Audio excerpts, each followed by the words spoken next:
لو تناهيتم إلى سر الحياة وصنعتم كائنا حيا نرى. لیکن اللہ کیا کہتا ہے؟ جب میں نے اتنے احسانات کیے تو میں پھر بھی جب تم میری نافرمانی کرتے ہو، میری مخالفت کرتے ہو، تو مجھے غصہ آتا ہے کہ تم ہر ایک کو ویلیو دے رہے ہو، میرے آرڈر کو ویلیو نہیں دے رہے. اور تھوڑا نہیں آتا، بہت آتا ہے، لیکن اللہ وہ دکھا نہیں رہا ہوتا.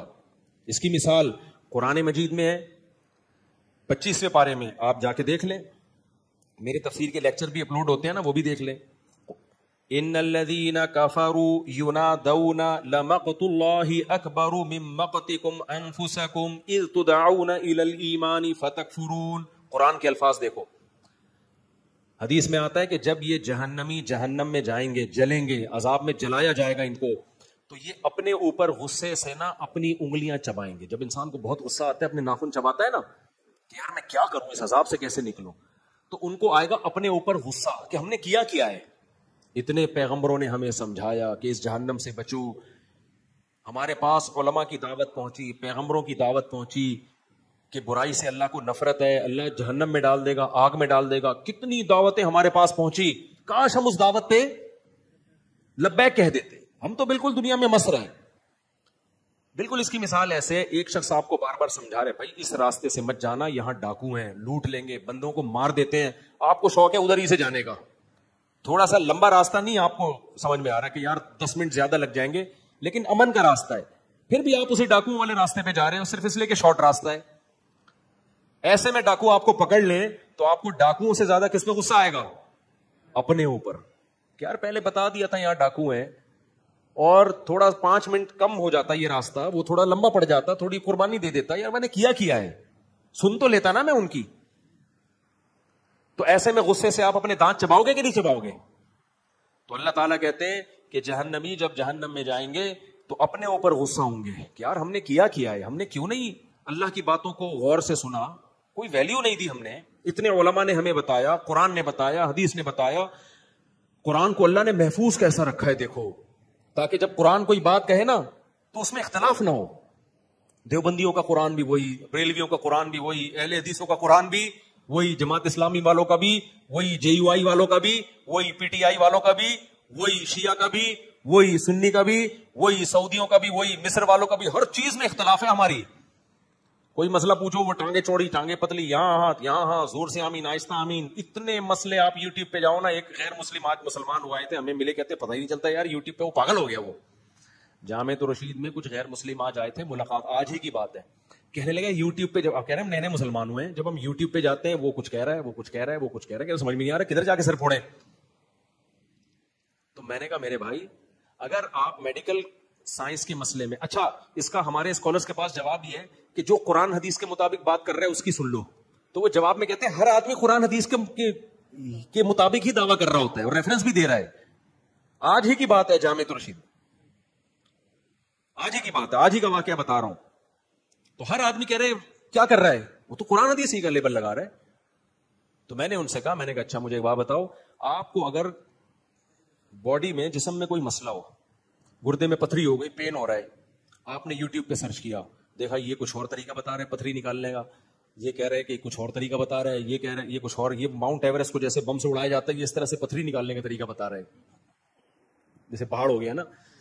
20 قسم کے آپ کو اسکالرز ملے، آپ کیا کرو گے؟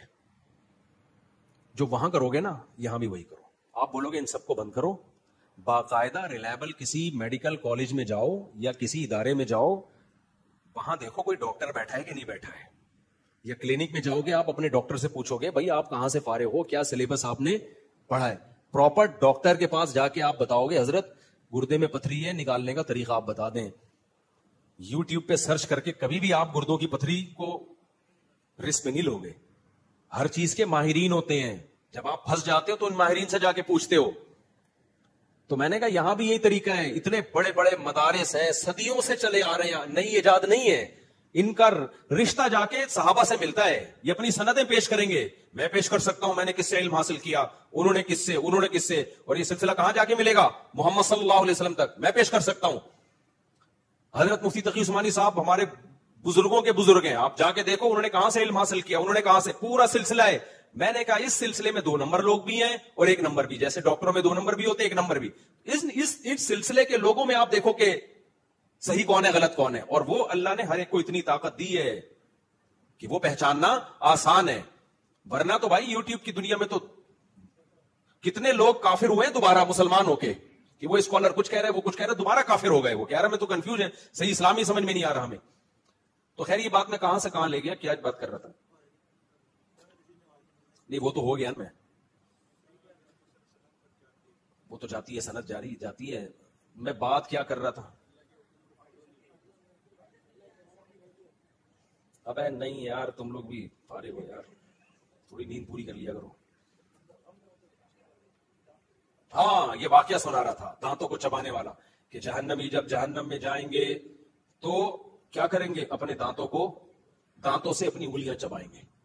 غضبناک ہوں گے کہ کاش ہم اللہ اس کے رسول کی دعوت پر لبیک کہہ دیتے, کاش شارٹ کٹ راستے کے بجائے, آسان راستے کے بجائے تھوڑا سا مشکل راستہ اختیار کر لیتے. اور اس میں بھی چند دن مشکل ہوتی ہے, پھر یوز ہو جاتا ہے. نماز پڑھنے میں آپ کو چند دن مشکل ہوگی, اس کے بعد عادت. دیکھو اللہ کا شکر ہے میں بلوغت کے وقت سے نماز پڑھ رہا ہوں, میرے ذمہ الحمدللہ کوئی نماز نہیں ہے, مجھے نہیں یاد پڑتا کوئی نماز میرے ذمہ. تو اب نماز چھوڑنا مشکل ہو گیا ہے کیونکہ یوز ٹو ہو گئے ہیں نا. اب کوئی بولے نہیں پڑھنی, بھائی اب تو عادت پڑ گئی ہے. اب کیسے ایک چیز میں شروع میں مشکل ہوتی ہے, کچھ دن کرتے رہو تو وہی آپ کی باڈی کا حصہ بن جاتی ہے, وہ چیز وہ عادت پڑ جاتی ہے, پھر چھوڑنا مشکل ہے. نمازیوں سے نماز چھڑوانا بہت مشکل کام ہے, پڑھوانا مشکل نہیں ہے. آپ ان کو 10 ارب روپے بھی دو گے نا, وہ نہیں چھوڑیں گے, بولیں گے بھائی نہیں ہو سکتا. کچھ اور بولو. کیا کہہ رہا تھا یار میں؟ ہاں تو اللہ کیا کہتے ہیں کہ یہ لوگ نا اپنی انگلیاں چبائیں گے جہنم میں نفرت سے, اپنے اوپر نفرت سے. تو اللہ پتہ ہے کیا کہیں گے, ان الذین کفروا ینادون, ان کو پکارا جائے گا اللہ کی طرف سے, فرشتے پکار کے کہیں گے لمقت اللہ اکبر من مقتکم انفسکم, آج تمہیں اپنے اوپر بہت غصہ آ رہا ہے.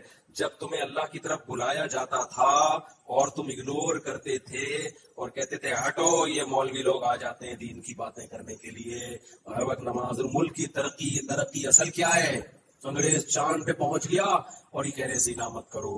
انگریز جناب جاپان نے ایسی ٹرینیں ایجاد کر لی ہیں سیکنڈ میں یہاں سے وہاں, اور یہ کہتے ہیں زنا مت کرو, شراب مت پیو. بھائی ان چکروں سے نکلو, ٹرینوں میں بیٹھو, سو کر کے یہاں سے وہاں پہنچو. تو کیا ہوگا, یہاں سے وہاں پہنچ جائے گا بھائی,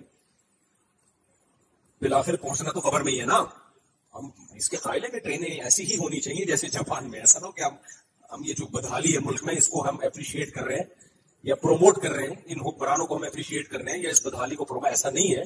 لیکن پہل کیا ہے, پہلے اللہ کے اپنے بارے میں پوچھے گا, ٹرینوں کے بارے میں بعد میں سوال ہوگا. اور میں اللہ کے ہو گئے تو ٹرینیں بھی ٹھیک ہو جائیں گی. یہ ٹرینیں بھی تو اسی وجہ سے خراب ہے کہ کرپشن ہے. اگر اللہ کا خوف ہوگا تو کرپشن ختم. کرپشن ختم 2 چیزوں سے ہوتی ہے, اللہ کے خوف سے یا قانون سے. انگریزوں نے قانون مضبوط کر لیا, وہاں بھی اللہ کے خوف سے نہیں ہے اتنا زیادہ کوئی مسئلہ, قانون بہت سخت ہے اس لیے کرپشن نہیں ہے. ہمارے ہاں تو بھائی قانون بھی نہیں ہے, اللہ کا خوف بھی نہیں ہوگا, تو برباد ہو جائیں گے ہم لوگ. تو اللہ کیا فرمائیں گے ان سے کہ جب تمہیں دنیا میں اللہ کی طرف بلایا جاتا تھا اور تم تکبر کرتے تھے تو اللہ کو تم پر اس سے بھی زیادہ غصہ آتا تھا جتنا تمہیں آج اپنے اوپر آ رہا ہے, اس سے بھی زیادہ غصہ آتا تھا. لیکن دنیا دار آدمی کیا کہتا ہے کہ کچھ بھی نہیں ہو رہا بھائی, میں نماز چھوڑ دیتا ہوں, کچھ بھی نہیں ہوتا, میں زکات نہیں دیتا, کچھ بھی نہیں ہوتا, میں سود کھاتا ہوں, کچھ بھی نہیں ہوتا, میں زنا کرتا ہوں, کچھ بھی نہیں ہوتا. تو اللہ کہتے ہیں کہ مجھے اس سے بھی زیادہ غصہ آتا تھا جتنا تمہیں آج آ رہا ہے. فرق تم میں اور مجھ میں یہ ہے کہ تم میں حلم نہیں ہے, برداشت نہیں ہے. مجھ میں کیا ہے, حلم ہے. میں نے کہا ایک وقت رکھا ہے حساب و کتاب کے لیے. یہ جو غزہ پہ بمباری ہو رہی ہے نا, مظلوم مر رہے ہیں, ہمیں طرف آتا تو کیا اللہ کو نہیں آتا ہوگا؟ لوگ دیکھتے ہیں ویڈیوز میں بچوں کیسے خون میں لپٹے ہوئے, کیسا دل پگھلتا ہے. آپ کیا سمجھتے ہو اللہ کو کچھ نہیں ہوتا؟ اللہ میں علم بہت ہے. اللہ کہتے ہیں لا تحسبن اللہ غافلا عما يعمل الظالمون. ہمیں بس اشکال ہوتا ہے نا, اللہ تو بڑا ظالم ہے, معاذ اللہ, کچھ بھی نہیں کر رہا. ہم اپنی حکومتوں سے مطالبہ کرتے ہیں کچھ کرو, لوگوں سے مطالبہ کرتے ہیں کچھ کرو, اللہ میں کیا کہتے ہیں لا تحسبن اللہ غافلا عما يعمل الظالمون. اللہ کو ہرگز ان سے غافل مت سمجھو, میں نے تو سب دیکھ رہا ہے, کافی بھی نہیں ہے. فيه الابصار. اللہ کہتے ہیں میرا علم ہے برداشت، میں نے ایک دن رکھا حساب و کتاب کا، اس وقت تک میں ظالم کی محنت دیتا ہوں. دنیا میں بہت کچھ غلط ہے، کس سے بڑا دنیا ہے. اور بھائی زکریا علیہ السلام کتنا بڑا مقام ہوتا ہے. آج کسی ہم تو عبید اللہ بن زیاد کوفہ کے گورنر اس میں عمارتیں کیوں بھیجتے ہیں؟ حسین بن علی کی ٹکٹ لے لو، اس سے کر رہا ہے نبی کے نواسے کو. پوری دنیا میں کوئی ہے جس کے نام انٹرنیٹ سے لے کر حساب کا. اتنے بڑے بڑے سر میں نے اسے کچھ کیا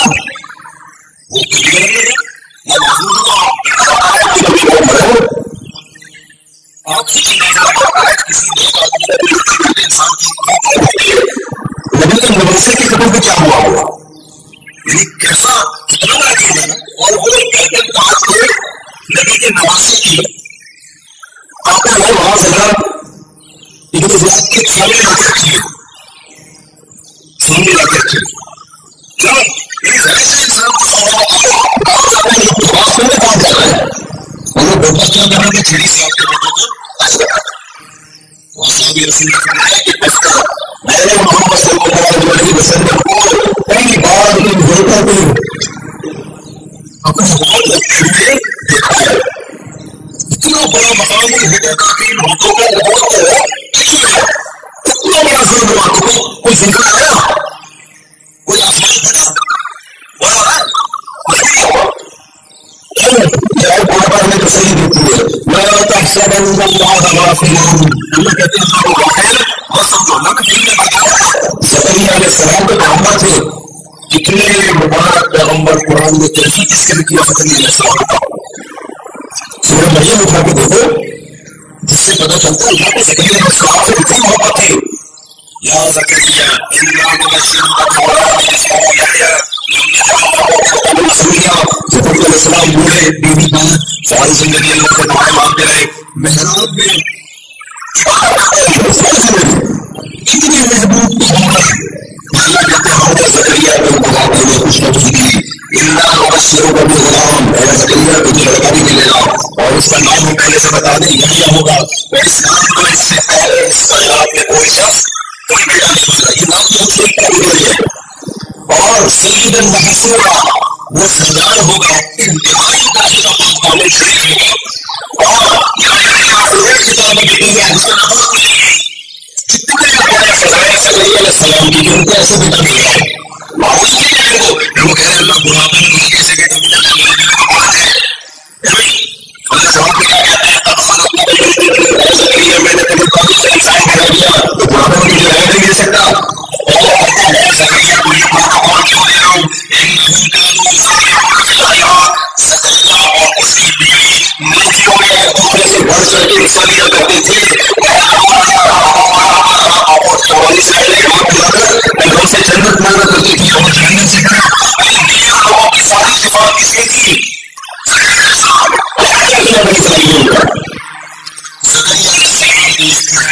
نے کہانی میں پکڑ کے اور کے سر پہ آگ چلا کے 2 ٹکڑے کیے.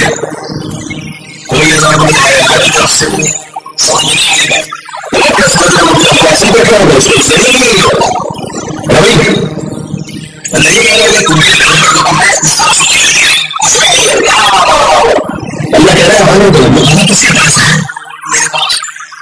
اللہ کا رزق سے کروڑا گنا زیادہ، لیکن وہ رزق کو اظہار کیوں نہیں کرتا فوراً؟ کیونکہ اس کا علم یعنی اس کی برداشت انسانوں کی برداشت سے کروڑا گنا زیادہ ہے. تو اللہ نے اپنے رزق کی اظہار کے لیے جانور کی آواز بنائی ہے. اسی سے مجھے پتا چل گیا کہ اللہ آخرت میں جو سب کی لڑکا ہے یہ سب اللہ کے رزق کا اظہار ہے. جب اللہ ہے تو اس کی ہر طاقت انسانوں سے کروڑا گنا زیادہ، اس کا رزق بھی انسانوں سے کروڑا گنا زیادہ، اس کی رحمت بھی انسانوں سے کروڑا گنا زیادہ ہے. اس کی رحمت کے غیر جنت کی صورت میں ہوگا جس سے پتا چلے گا کہ رحمت کہتے کس کو ہے. اور اس کا غضب ظاہر ہوگا آگ میں کس کو ہے جس سے پتا چلے گا کہ غضب کہتے کس کو ہے. لیکن اس کا جواب ہے جو غریب آدمی کسی کو دعوت دے رہے ہیں تو کیسے دعوت دے گا کہ کبھی کبھی ہمارے پاس آنا ہم آپ کو کھانا کھلائیں گے. آپ کی گھر میں ایک گاڑی سائیکل چلانے کے لیے نکلا دے گا. بڑا سوچ کو کہے گا بیٹا ہماری دعوت میں آنا